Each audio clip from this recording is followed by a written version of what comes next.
Hi, everyone. So, good morning, good evening, good afternoon, depending on where you are in the world. We're going to talk about a very important subject. It's very top of mind for this time of year in terms of how do you choose the best business school for your future. And again, Donna Bowman, I'm with Stratus Admissions. I'm going to start by telling you a story that will hopefully make you see how important finding the right anything for you is. So I'm someone who likes to play tennis a lot. I recently decided I wanted to have technology help me as much as possible. So I want to get a new racket. And I was thinking about getting a Yonex racket, which is a top brand. A lot of pros use them. Naomi Osaka, Nick Kyrgios, Stan Wawrinka, lots of people have heard of Yonex.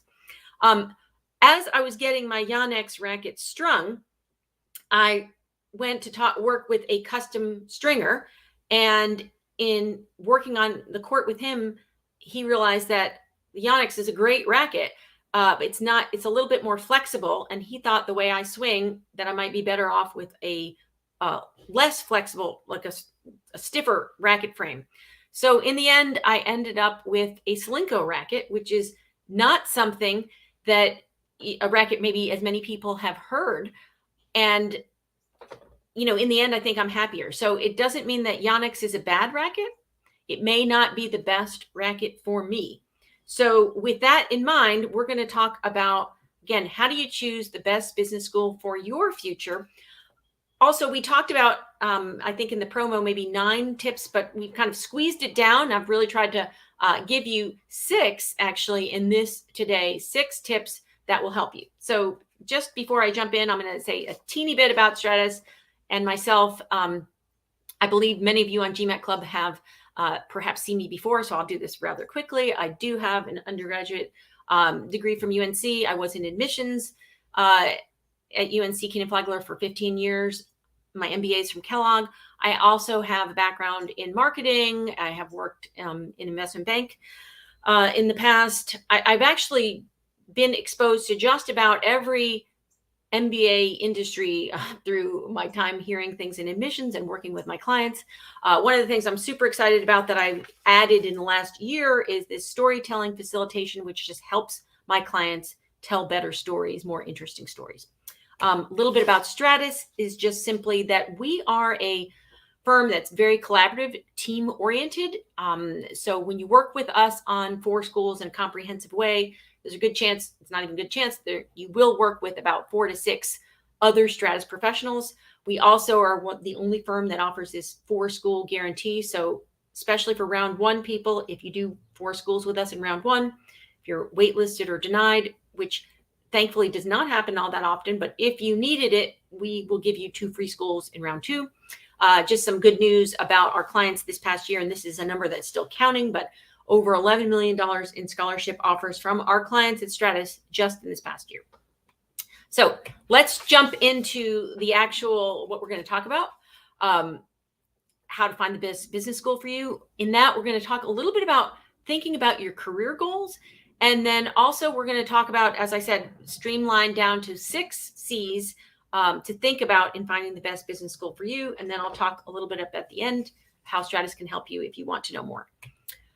So this slide here, it's important to think about kind of, and actually I was on a conference with some of the career coaches at Haas, and they talked about this from here to there. So when you think about where you are now in your career, let's say you are in a consulting job and you've decided you want to work in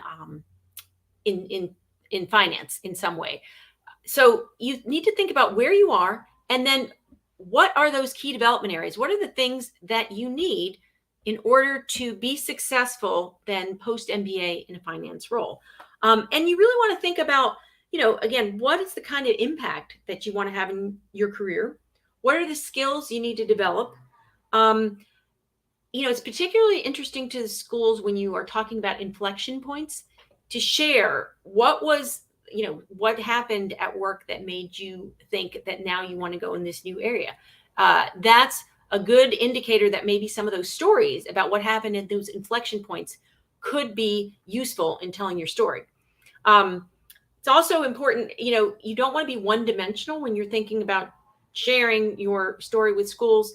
So, two people could have the same, could have an engineering background. So from here, engineering job. And they want to go into maybe, fintech or something that's more technology, incorporating technology. The reasons why some, maybe one person had an engineering background, but then was inspired or had something in their past where they saw that not enough people had access to capital and was really fascinated by wanting to sort of level the playing field and create more options in fintech. Another person with an engineering background could actually, be more fascinated with how to make a product more sustainably. So perhaps cars, how to sort of incorporate sustainability features into cars. So even though they both came from the engineering background and perhaps want to go, have a technology aspect to where they want to go in their post MBA goal, the key development areas will be different, and the story and the reasons why they want to do what they want to do is going to be different. So you want to humanize yourself in this process by sharing, again, what's driving what's behind those goals. So that's, again, a little bit of background. Your goals play into it. But now in terms of talking about the 6 C's for why, how do you look at different elements and pick, business goals for you? So we'll start with the first one in terms of competitiveness. You should look at the class profile, certainly, for MBA programs that you're looking at. One thing you might look at is, is there something that you are that perhaps that school is a little bit lighter on? It's really impressive to see. When I went to business school, it was pretty typical, I think, for the class to be about 20-25% women. So we're going back a while, dating myself here. Now, a lot of top MBA programs are at 40% women. But for example, there still are some schools. Cornell had 39% women in their last class. UNC, Keenan Flagler had only 34% women. So, for example, if you're a female and you're looking at competitive, maybe you look at some schools where the numbers aren't as high as perhaps they'd like to be, and you can know, oh, that's, maybe that's something I need to look at. Again, maybe you come from a military background, could be, any kind of diversity pool. Look at these numbers, and that's one factor looking at. You can also, I think it's important if you're looking at the most competitive schools, and that would be M7 schools, it can help sometimes to just take a lot of swings and be prepared to, do the research and apply to some of these programs, because you don't know, sometimes you can appeal, something that you say appeals to one particular school and it doesn't appeal to another school. So in this, I'm going to give you a reason, and I'm going to sort of share an example and tell you a little bit of story of former clients. So this is a woman I worked with this past year who's going to Harvard.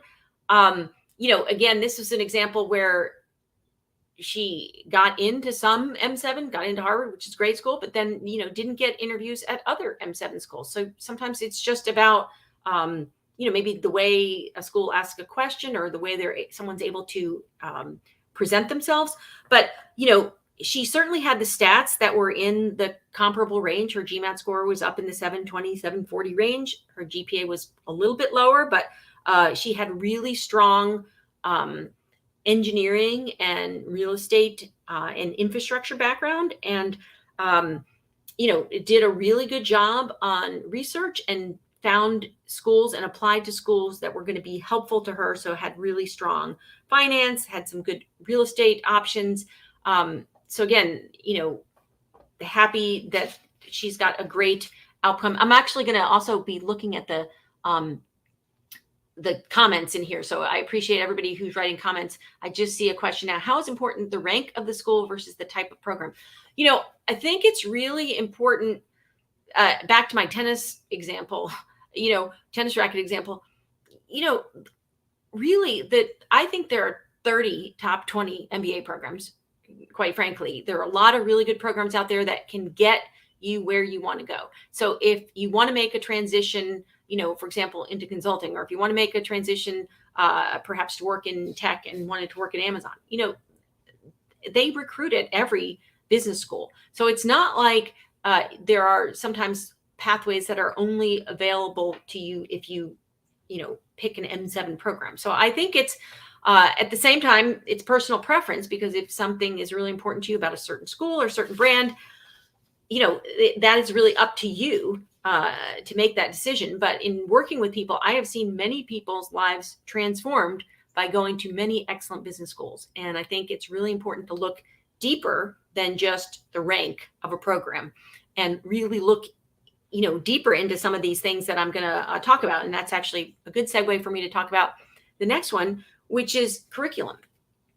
For example, in MBA programs, there are some programs, Harvard, Darden, that are, taught the case method is a big part of is the teaching delivery method.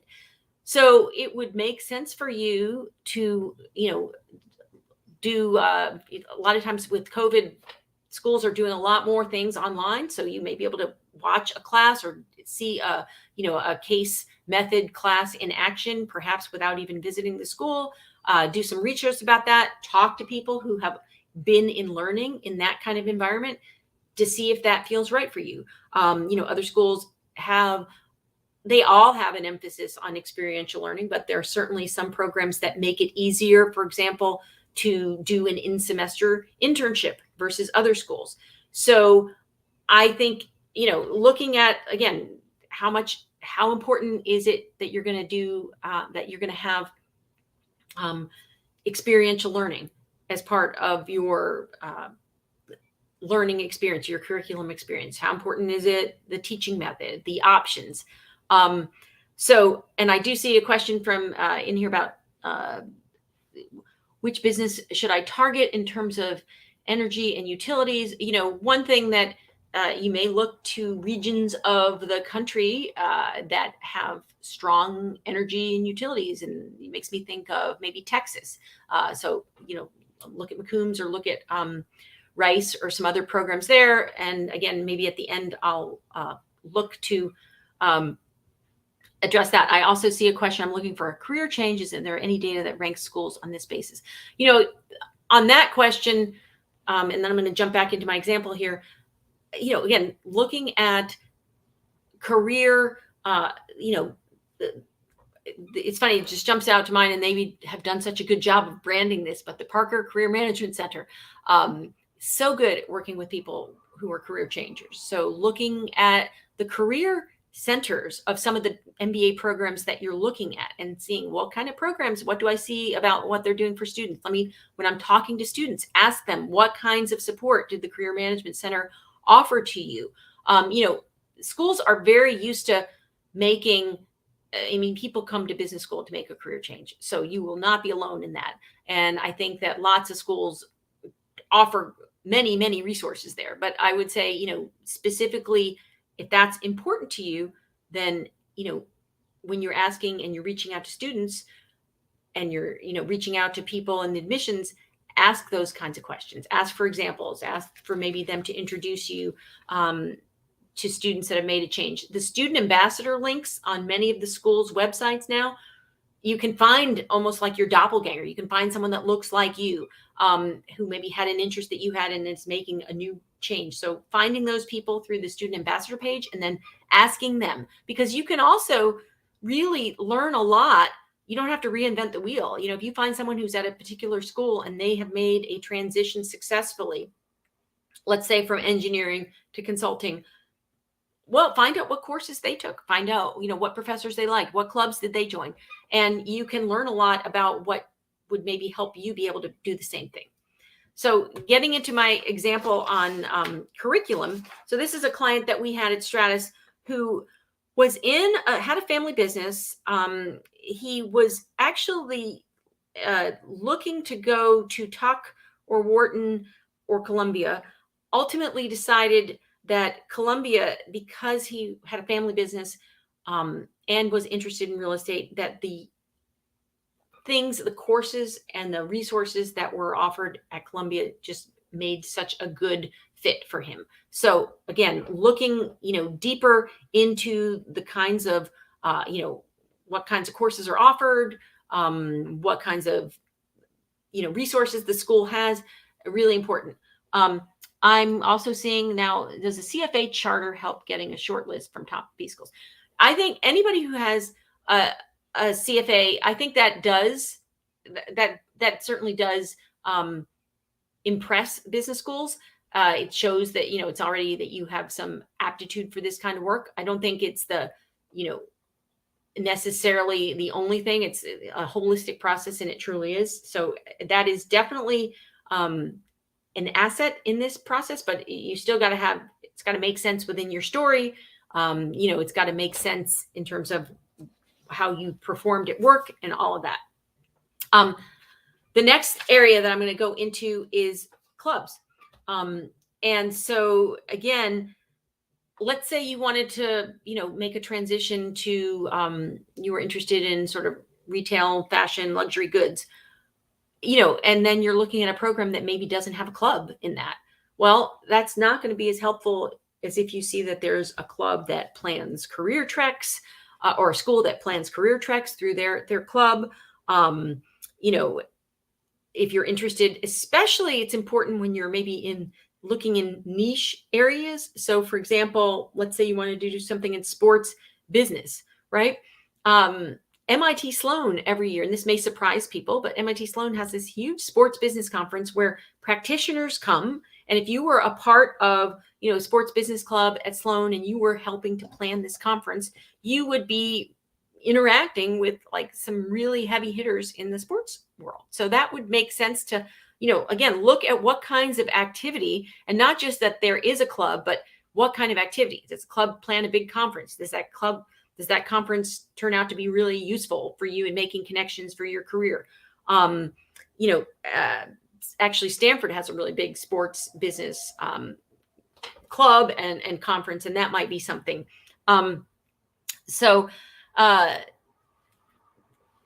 Really digging deep, and you can really see a lot more information. The schools have done a really good job. A lot of times the schools put links to the clubs. You can go onto their website. You can often see who their club officers are. Sometimes you can email those people directly using that link. So that's a really good way to get, connections and get more information. It's also really useful because if one of the unasked questions that every school really does want to know the answer to is kind of, how are you going to make our school better? And if you've had an in-depth conversation with someone in a particular club, and you can see, oh, well, with my background, maybe I could, bring this new angle into this conference that you do every year, or I could think of a better way to do registration because I talked to someone who's in that club, and find out what some of the pain points are for any of these organizations or what they've done so far this year. So that's a good question. Like, what has been, a big challenge that your club has faced? You might file that information away. And then when it comes time to, answer an interview question about how can you add value to the school, or, think about how you're going to engage in a club, then I think it's very helpful. Like you've already now got some good material that you can use in the admissions process. I'm going to sort of jump back and forth between my presentation and looking and see some of these questions that are being answered, or questions that are being asked. So I'm also seeing let's see, what's the probability of getting into a top MBA such as Emory right after undergrad? Michael, that's an interesting question. In general, there has not been, most people go into the MBA with a couple years of work experience. Now, there are schools that will sometimes take people right away. Emory may, I know I worked with someone a few years ago that had only a year of work experience when they were admitted. I do know that from just keeping up with some of the things at UNC Keene-Flagler, that they have a small cohort of people that go in directly. There's pros and cons for that to think about. One is if you go into an MBA program directly without any work experience, and then you're competing for MBA jobs with people who have 5 years of work experience, you may not look as good on the interview roster. So there is a cost sometimes to entering an MBA program too early. That being said, if you get into a good program and they give you the right training and you feel, prepared, and you get a good internship and you can accelerate your career and jump right into your post MBA goal, that could be good. Let's see. And then I'm also going to just do one more before I jump into the rest of the presentation. Suggest grade schools to make a pivot to product management. Okay. So, lots of, so one thing that just jumps to my mind, and Northwestern, Kellogg MBA, but Kellogg has a great program, the Triple M program, where you can get a master's, and also you get a degree through the engineering school. And that program, the Triple M program, it's particularly for people who want to pivot into product management and tech, can be a really great program, a very high, top recruitment stats, really competitive, great program, give you some insight about design thinking, and the curriculum. Actually, you go in the summer before and take some additional coursework. So that's one that jumps out in my head.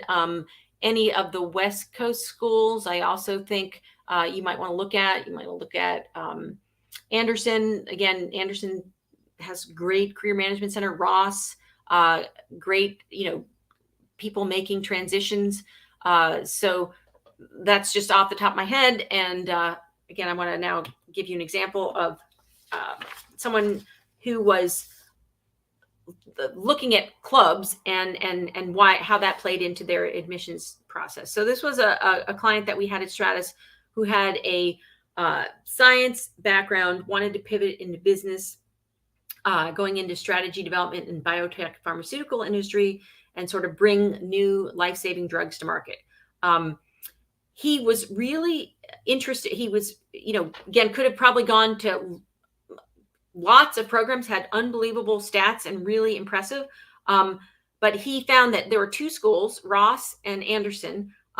Anderson had a strategy and operations management association, and really thought that was going to be very helpful to him. They did and organized the day on the job at Amgen, which is a company that he was targeting, and felt like, for him to get that insight and learn more about a company that was interesting to him was very useful. Club had a lot of relationships with business and industry leaders that he wanted to make, so that was helpful. Then similar story with Ross. Felt like great resources in terms of healthcare, great resources in terms of just building solid skills. And so again, ended up looking at schools because of some of the resources and some of the things that clubs specifically did. So example there. I'll go ahead and go on to the next one. And this culture, people talk a lot about culture, and I think that's really important. Sometimes we forget, when we're trying so hard to get schools to like us, that you need to like the school too, and that you want to go to a business school where you are not just going to survive for 2 years, but you will thrive. And in that sense, there isn't any right or wrong to things, but you may be a person who really is energized by being in a big city. And if you find that you're in a school that is perhaps in a more rural setting, that you're not going to thrive, or you're not going to have the things that you need, or you have a significant other and they have a reason to be in a particular location. So culture comes out to lots of things. One of the I'm going to tell you a story about culture that maybe will help you just in visiting. And hopefully as things improve, people will be able to make more visits to schools again. But again, you can learn so much just by seeing what a school puts on their website and following down some of the links that they put. But our firm Stratus is a member of AGAC, which is the Association of International and Graduate Admissions Consultants. And that's a best practices industry group where we really are trying to continually learn about how to help people do the best job we can to help people. And part of that, in the summers, we've visited schools. Last couple of years, we've had to do it virtually, but before COVID hit, I remember we had a summer where we visited, and actually it was quite a trip. We went to Toronto and visited Rotman, and then we went to Michigan Ross and spent some time there visiting that school, then drove to Chicago and spent time in Kellogg, and then Evanston and Kellogg, and then Booth in Chicago, and then some people even went down to Macomb. So it was kind of crazy going all of these places. But I remember when we visited Michigan, and I know many of you on this site would know Diana Economy from Michigan Ross. She's like, every time I think of her, I see maize and blue and very sunny personality. She organized this awesome tour for us to see the football stadium. And we actually got to see the locker room where Tom Brady, started his career in football.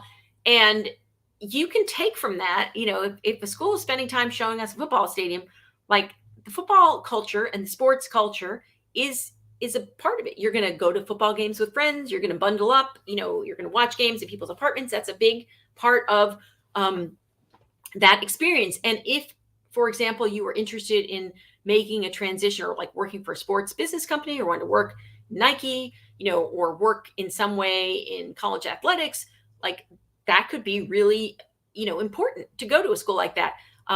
Contrast that, we drive a little farther and we get to, Chicago Booth.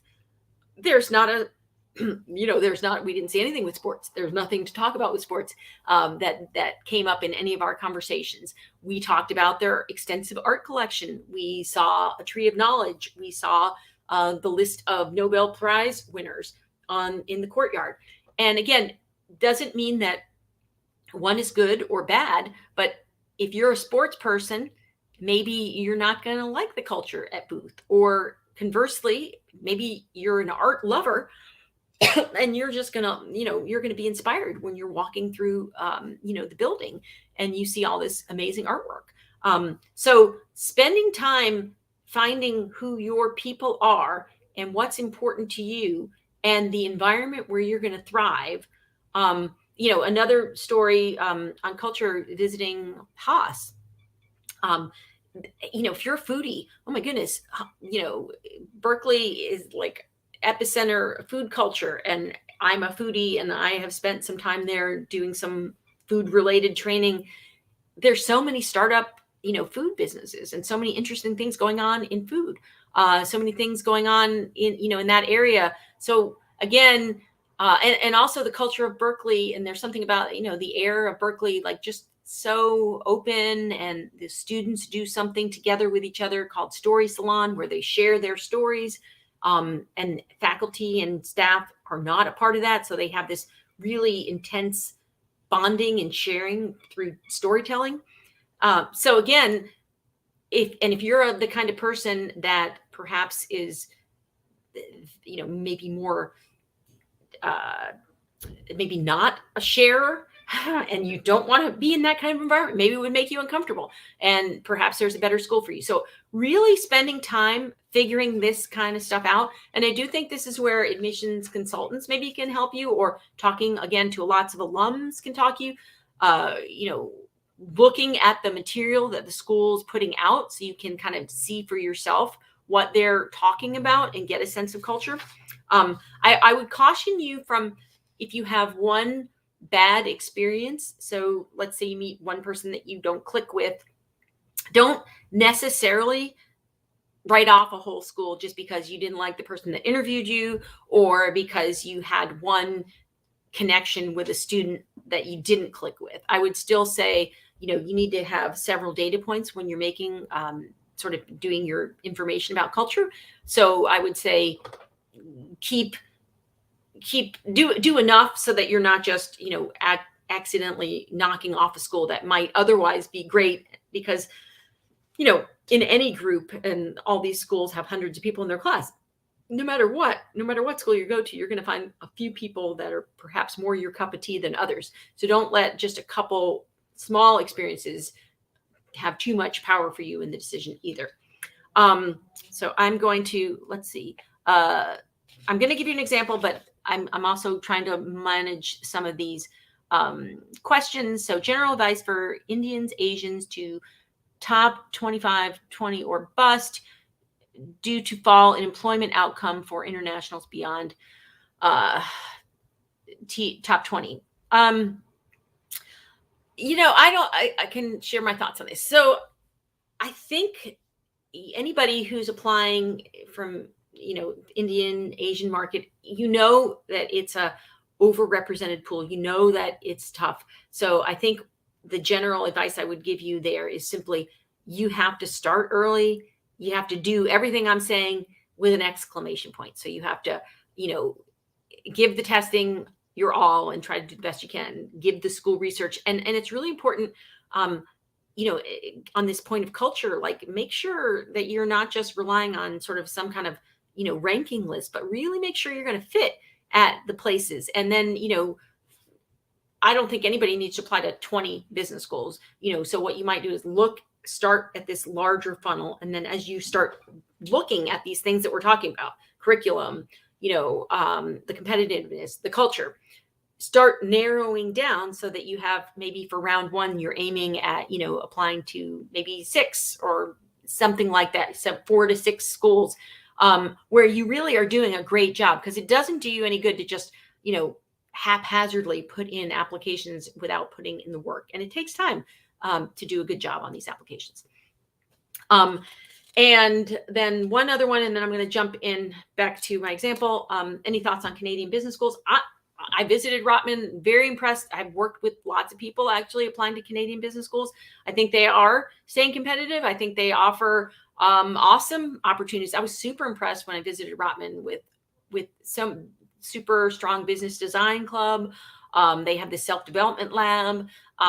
They have a creative destruction lab, really strong entrepreneurship culture. So I think, again, and especially if you want to work in Canada, great options. So, and it doesn't necessarily mean you have to work in Canada. You can also be prepared to go anywhere from there. But yes, I'm a big fan of Canadian business schools. So in terms of my example on culture, so I worked with a guy, actually a woman, this past year, and she really wanted to just fell in love with New York City, and was kind of interested in a little bit of music business. And they have some really strong entertainment resources at Columbia, and also just there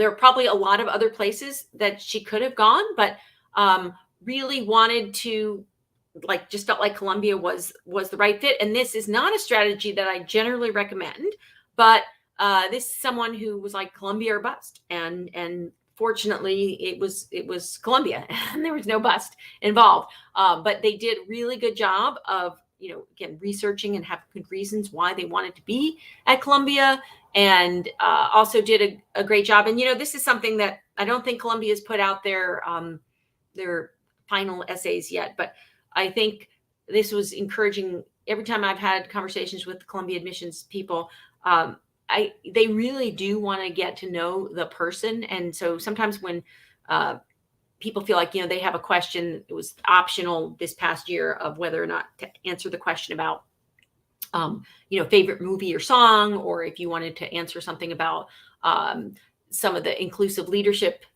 questions, and sometimes people might feel like, I have to answer the inclusive leadership question, but you don't really. It was very refreshing in that conversation that the admissions officer was mentioning how she really liked it when people had a good answer about why a particular song or movie or book was meaningful to them. And a question like that, that's very open-ended, can really give you the opportunity to share more about who you are and how you think, and sort of what's behind just whatever career interest you have. So I just want to make the plug, and I guess culture is a good place to do it, that these schools really do want to get to know you, and you should not be afraid to say what you think as opposed to what you think they want to hear. Because sometimes when you're too politically correct, you're trying to be, to say something you think the school wants to hear, it just comes across as very flat. Whereas if you, uh, say something that's really personal and interesting about a particular song and how it's been meaningful in your life, nobody else is going to be able to no one else is going to say it just like you. So you are going to stand out in some ways that way. So we jump, we sort of indirectly, I think, talked about communication throughout this, but communication is definitely another way that you can really start whittling down, of all the great business schools, what would be the great, business school best fit for you. So the way you do that is, go and listen, like sign up for the webinars. There's online chats. I would say that the schools with technology now have a way to track. So, it's not like they're letting people in or whatever because you went to 20 sessions or something. But if a person is evaluating your candidacy and they see that like you never went to any of the sessions, or if you live in the same town as the business school that you're targeting, and you've never tried to get onto campus, even if you can't get into an official visit, but you never actually like sort of walked around the building, that would make me say, is this, how serious is this person about wanting to go to that business school? So while it's not in any way, and I think a lot of things, the playing field is leveled in a good way, where, if you're across, somewhere far away in the world, you don't have to feel like you have to spend a lot of money to go visit a particular school. But you can reach out, and you should reach out through webinars, through coffee chats, through, contacting student ambassadors, having conversations. If you're able to, and the situation is opened up so that you can safely travel to a school and they offer some kind of program, then great. But if you are in, if you're close to a school and you have not actually like made some effort to see the school, I think that's a huge red flag to the school about how serious you are in your interest. So you definitely want to make it so that schools see that you've, in doing your research, there's a cookie trail. They should be able to see evidence that you've signed up for a few things, whether or not you've actually physically been there or not. You definitely want to do that. And again, when you do a good job in communicating and you have these conversations, I encourage you to sort of keep notes from different, maybe different people in different clubs that you talk to, different resources, because again, inevitably when asked that very popular goals question of sort of why is this why X school, and how does this school help you achieve your goals? If you can reference, and again, not overdoing it, but if you can reference perhaps a significant conversation where you learned something from someone in a particular club, or someone who took a class that they really enjoyed and helped them, or did an internship that really was transformational in their career journey, referencing that just sort of helps amplify that you've done your homework and that you really have specific and personal reasons for why this school is a good fit for you. And I can tell you, as someone who used to read lots of essays, and now who help, coach and work with people and trying to squeeze the most compelling stories out of them, you can just tell when someone has done their research and when someone has not, because there's that next level deeper of insight that is personal, that's customized to their situation, and it does come through, and you can, and it makes your essays better. So I definitely encourage everybody not to skip this C for communication. And this is an example of someone I worked with a few years ago. And the reason I like this example is because he actually was at different times in our working together. He was in like remote, time zones and remote locations where he could only, talk to me, really had to be juggling the calendar to make it work. And still, even without visiting any of these schools, he did a great job. He ended up actually at in the Triple M program at Kellogg, and did a great job of reaching out and talking, having conversations with students in that program, talking to Kellogg students, getting good research. understanding why this was a great fit school for him. And so, even when you're, if you're hunkered in some submarine ship, in the middle of the ocean, you can still, when you come out, as long as you get your internet, you can do a good job and you can do research and again, hopefully make a good choice, because going to business school, is a huge investment of your time and money. And so, this is a huge decision. You need to take the time to do the research so that you don't want to get this wrong. You want to end up at a place where you're going to thrive, where you're going to enjoy, and where you're going to be able to reach your goals. So that leads us to the next C, and that would be cost. And this brings up, a factor about, when I work with people, we ask people what's important to them, right? And so if scholarships are important, then that gets built into the strategy, right? And there are certainly schools that, are I think, are more generous than others, have more or have more budgets to be able to,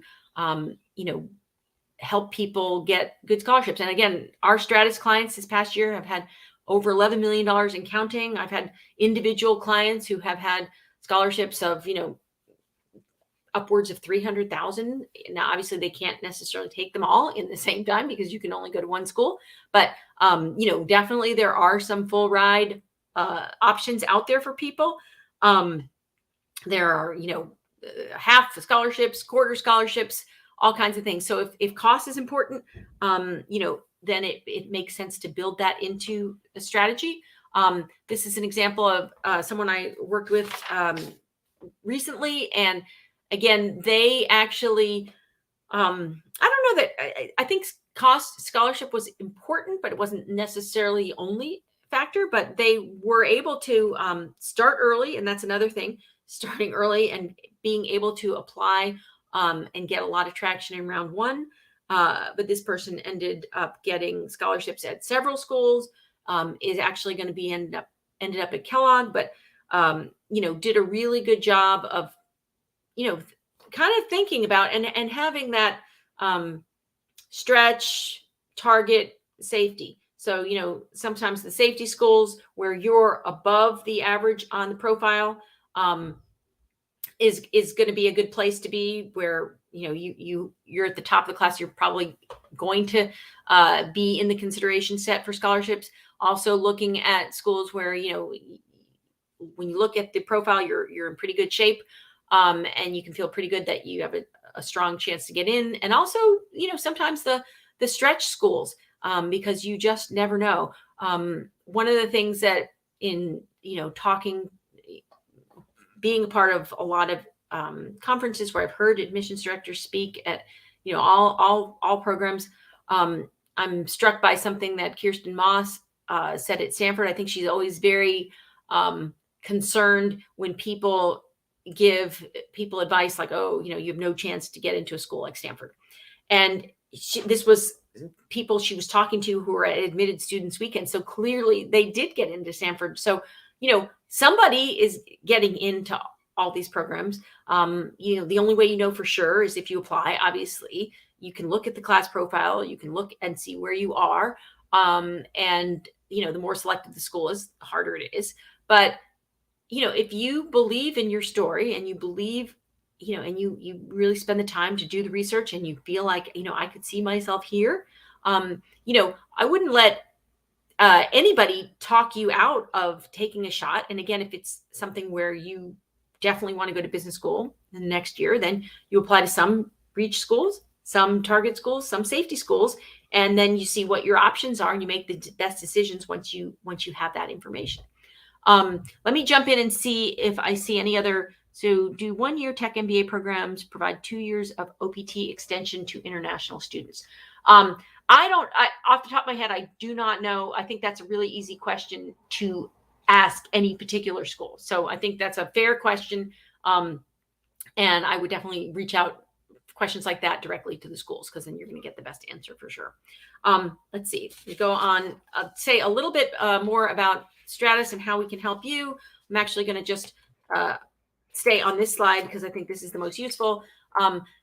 anybody who wants to talk more in depth to me or one of my Stratus colleagues, you should be able to see, and I'm sorry, it's a little bit blurry, but basically it's that stratusadmissionscounseling.com/consult. And you can sign up to, time on my calendar, one of my colleagues' calendars. We're happy to talk about your individual situation. This is obviously a great time of year to be thinking, if you're going to work with a consultant, now is a good time because we have several months before these round one deadlines. It does seem like there's been an arms race creeping. And I was also having conversation with some admissions officers at a recent this AGAC conference that I attended, and talked about how, it used to be that it was in October, and then sort of some of the schools, crept into September, and kind of it's getting, earlier and earlier. It's barely September. But obviously now being mid-May, so I would say if you're really serious about round one, you should be doing all of these things right now. You should be doing your school research. You should be narrowing down your list. We are happy at Stratus to work with people and help them through that journey. So the best way to start is with a consult. I also put a little scan code there. We are always doing webinars on GMAT Club, but then also just you can sign up from our website of, basically all things MBA, and the 2 upcoming webinars that we have that might be of interest: best MBA resumes that we're doing on June 8th, and how to get into an M7 program. So a little bit more, this one is really about best fit. And, I've mentioned schools that were beyond M7. I personally happen to think that, again, there's some really great business schools. I think there's probably 30 top 20 business schools. I'm also a big fan, again, to the point of, I work with people on Canadian MBA programs. I work with people on European MBA programs. There's great programs in Asia MBA programs. Obviously, a lot of GMAT Club has, there's interest in some of the top US MBA programs. But again, you really want to find, if somebody, like I'm working with a woman right now who has an interest in wanting to work in Europe post MBA. And she has some great options right now. She has some options for business schools in Spain. She has options in business schools in London. And if that's her goal, to work in Europe, it makes sense to look at European MBA programs.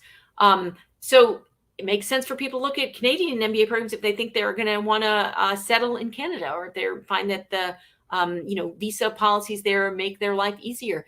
So there isn't, if I can help dispel the myth that you should give so much power to anybody who makes these rankings, and take back control by actually doing your own research and, figuring out, going back really all the way to that slide where I said, where are you and where do you want to be? And what are the things you need from an MBA program to get there? And that's so important. And then you really want to be evaluating the MBA program on what you need. So for example, if you decided that real estate, like you wanted to get into real estate development, it was really important to be in an MBA program that had significant real estate. There could be, and I'm not going to name names but there are some top MBA programs that maybe just have a couple of courses in real estate, whereas there are other programs that have like maybe 10 courses. Maybe that's going to make sense for you to look at those programs that can go a little bit deeper. So, and it doesn't mean that the school that has fewer resources is a bad MBA program. It just may not be the best one for what you need. So I think it's really important to do your own homework and figure out what you need. And let that be a driver in figuring out what's the best MBA programs for you, as opposed to what some list tells you is the best MBA programs. I see now another question. So let me see here. I have a real estate and infrastructure background. Do you think my chance of admission will increase if I align my post-MBA goal in real estate and apply to schools that have good real estate programs? Well, so Sam, I think that's yes and no. I mean, if you really don't want to then continue your career in real estate and you're trying to pivot, then I don't necessarily think you want to let that carry through, because there's probably some other connections you could make. But if indeed that's important to you, then absolutely it makes sense to look at some of these look at real estate programs. And again, just off the top of my head, because I work with a lot of people who are interested in that. I mean, just kind of, I'm going to sort of go from West Coast to East Coast, but Haas actually, surprisingly, or it's not surprising, but maybe people don't know, they have a really strong real estate program. UCLA Anderson. You might look at Kellogg. You might look at on the East Coast, Columbia, UNC Keenan Flagler, and there are more. But again, just so absolutely could be a good fit. But I really also want to encourage people to, do this introspection, do the thinking about what they think at this moment in time is what they want to do, and project, tell your story that makes sense in that context. But know that the schools, it's fairly typical for MBA programs in their orientation to sort of have all the class all together and to say something like, how many of you were sure that you knew what you wanted to do when you applied? All the hands go up. And then how many of you really are not sure what you want to do? All the hands go up. So the schools also do know that people are going to change their mind or not completely sure, but the exercise of doing some of this career introspection and thinking about what you need and what is the best fit will help you, kind of get better at refining that should you change your mind when you're in a program. But I don't think you should just, say some story because you think it's going to help you get in, because if you're not really believing it, it's going to come across in how you write that it's just sort of flat and you're just sort of or when someone asks you a question, how someone, if you're really excited about something, your eyes light up and you get, it's almost like you can just see it without even saying anything. So as much as possible, I think you want to have your story be the story that you're really excited about. And the schools want a diverse class. They don't want everybody to be in banking. They don't want everybody to be a consultant. They're happy to have people who have, come from different industries, want to go into different industries. So you should not feel like you have to, try to be something just to blend in. But whatever you do pick, you should make sure that you have some justification, so it just doesn't come out of thin air. It needs to be grounded in something. And that again is where, doing some of this work now, thinking through, and again, that's the kind of stuff that we do with our clients at Stratus, and I'm sure other admissions firms do the same thing. So whether you choose to do that with someone like us, or you just do it as best you can, through using resources on GMAT Club or whatever, I think it's an important step. So I know we're just a little 7 minutes shy of the end, but that's the end of the content I have for today. So if there's any other questions, I think I tried to get to questions along the way, but if there's any other questions before we close, I'm happy to try to answer those. And if not, I hope everyone, and I sincerely mean this, I hope everyone finds a way to enjoy this process, because you're learning more about yourself and you're learning more about ways that you can reach your goals. And I do hope that all of you, are able to be successful in what you want to do in life. And hopefully that means getting into the business school that you want to get into. But don't forget that, you have more power than that, and you can be successful, regardless of what any one particular school says to you. So I do see, I have one question that I'm currently in tech and want to move to consulting post MBA. Should my essays and application focus on tech, and how I can add value to the tech class and hide my consulting aspirations? Again, not necessarily. I mean, I think, there's transferable skills, right? So, there may be some things where you have a lot of knowledge. First of all, you have a lot of knowledge about the tech industry. And so it may be that you can make and it sounds like a case that you can get behind that's actually true, where you can leverage your tech industry knowledge and perhaps, pivot into consulting where you are, working in consulting in the tech industry. So clients that are tech related, and you can leverage that background. So I don't see any particular reason why you should hide your consulting aspirations. Because again, some of the resources that a school has, some of the clubs that you would want to join, you would be excited to talk about. And as long as you've done your research and, again, try to build a bridge from where you are to where you want to go, and leverage those resources that the school has that will help you get there. I see no reason why you need to put on a alter ego. So, and I don't know. It looks like like I said, I'm just waiting to see if there's any other. Do you see a lot of chartered accountant CPAs take up MBA? I have actually. I have, and I've seen people with accounting backgrounds. They really understand the sort of lifeblood of business, and I think it makes them very valuable to a lot of companies, and have a really good background. Schools know that they're familiar with sort of business type and finance kind of curriculum, and so I think it can make you a compelling candidate. So I think that there's no reason that's a positive. Do I think a school might reject an international candidate based on their short-term goals?